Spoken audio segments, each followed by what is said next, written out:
Hello hi friends, ఎలా ఉన్నారు? బాగున్నారా? ఆలుగడ్డ ఫ్రై చేయబోతున్నాను. ఎలా చేయాలో చూపిస్తాను. స్టవ్ ఆన్ చేసుకొని బాండీ పెట్టుకోండి. ఆయిల్ వేసుకుందాం. ఆలుగడ్డ ఫ్రై కాబట్టి కొద్దిగా ఎక్కువ వేసుకుందాం. ఒక 5 స్పూన్లు వేసుకున్నాను. చిటికెడు మెంతులు, కొంచెం వేడవనివ్వండి. మెంతులు, కొద్దిగా ఆవాలు, మినపప్పు వేసాను. బాగుంటుంది ఫ్రైలో. సాల్ట్ వేసిన వాటరు వేసుకొని ఆలుగడ్డలు కడిగేసి పెట్టేసుకున్నాను. కడుక్కొని మంచిగా వేసేసుకోండి.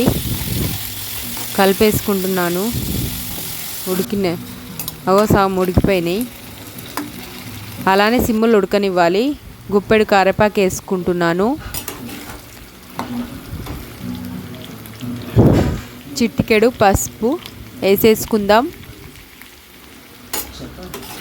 కలిపేసుకుందాం ఒకసారి.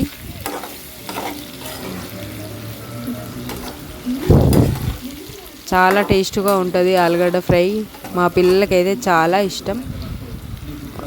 ఒక 4 ఎల్లిపాయలు, 2 3 ఒక 4 తీసుకోండి. ఇప్పుడు వేసేసుకుందాం. ఉడికాకనే ఎల్లిపాయలు ఇవన్నీ వేసేసుకోవాలి, ఫస్ట్ వేసుకోకూడదు. తగినంత కారం, తగినంత సాల్ట్. బాగా కలుపుకుందాము. ఇది ఉడికిపోయింది సగం ఆలుగడ్డ. అదిగో పూర్తిగా ఉడికిపోయింది.